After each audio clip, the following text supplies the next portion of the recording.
South Africa's border environment has undergone major political, economic, and institutional shifts over the past 5 decades. What began as a militarized high security containment model in the 1970s and 80s has gradually evolved, often inconsistently, into a fragmented civilian led system marked by chronic underinvestment, alleged corruption, and operational breakdown. The consequences are visible today: porous borders, escalating smuggling networks, alarmingly high uncontrolled and undocumented migration, and sustained pressure on law enforcement, public services, and local economies. The situation pre-1994. The borders, particularly with Zimbabwe and Mozambique, were secured by the South African Defense Force, aka SADF. What was known as the Kaftan electric fence along the Zimbabwe border was fully electrified and lethal.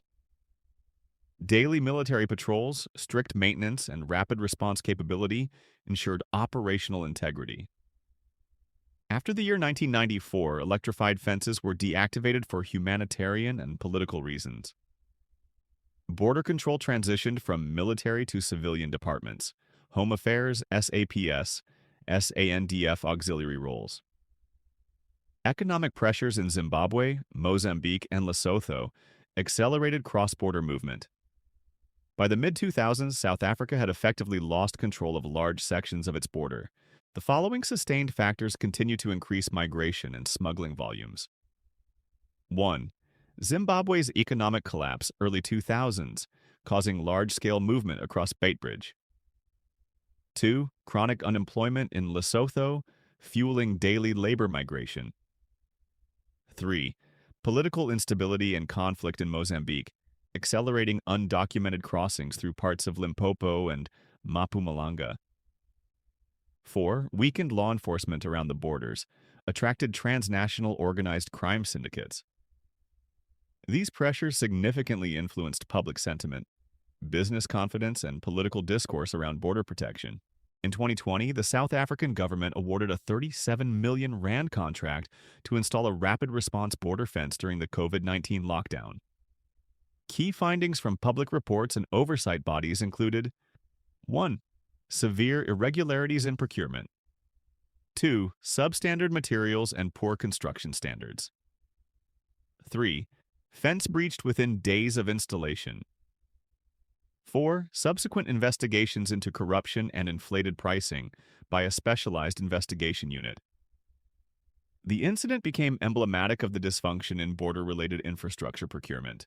The Border Management Authority, aka BMA Act 2020, initiated the creation of a centralized agency intended to unify border law enforcement functions, previously scattered across more than 7 government departments.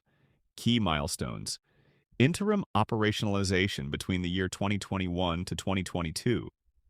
In the year 2023, the BMA was officially launched and early deployment started. Between the year 2024 to 2025, full-scale rollout was done across major land ports of entry. The BMA mandate included border security, immigration and customs enforcement, anti-smuggling operations, infrastructure management, and interdepartmental coordination. Challenges experienced included understaffing and intense corruption pressure, complex operational environments, large stretches of non-existent or destroyed fencing, limited nighttime air and ground surveillance capability, and slow integration of SANDF patrols into a unified command model. Let us now have a look at the situation from the year 2023 onwards. Beitbridge. Still the most pressured land border in South Africa. Widespread breaches of old fencing, many sections absent completely. Smuggling networks for cigarettes, vehicles, and people remain well organized. BMA operations have strengthened interdictions but remain overstretched. The Lesotho Free State Corridor. High volumes of undocumented daily crossings for labor and retail. High occurrence of livestock theft and cross-border crime. Minimal physical barrier infrastructure. Mozambique, Lubombo, and surrounding regions. Sophisticated fuel, copper, and vehicle smuggling networks. Terrain makes fencing impractical in many places.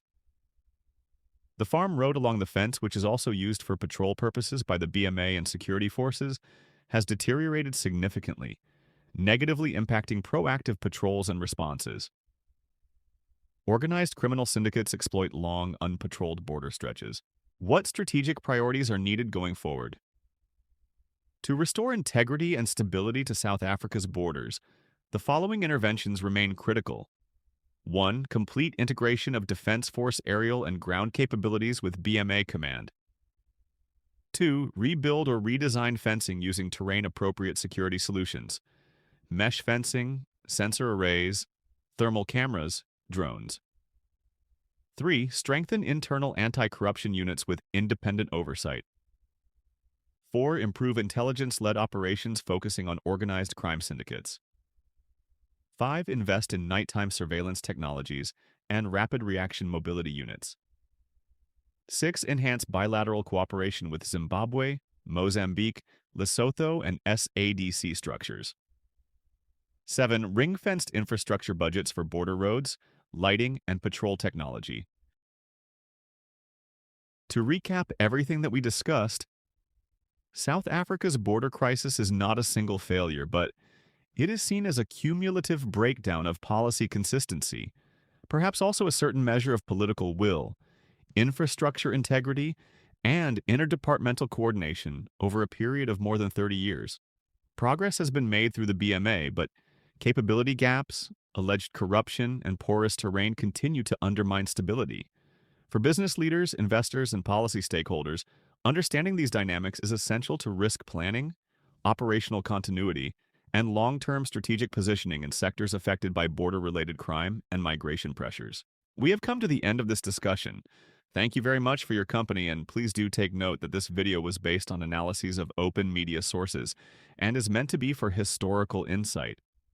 The same applies to photos used, which are not recent photos and dates back at least 2 years. Since that time, it was reported that some maintenance was done on the border fence, and the current situation may therefore differ. If you found this information informative, please do like the video and subscribe for more safety and security insight. Here's a sneak peek into one of our upcoming videos. We are preparing a strategic overview on international and regional developments during 2025 and will also look at foreseen security and socio-politico-economical impact in the new year. Another presentation is also in progress, and in that, we will have a look at the latest crime statistics which was recently released.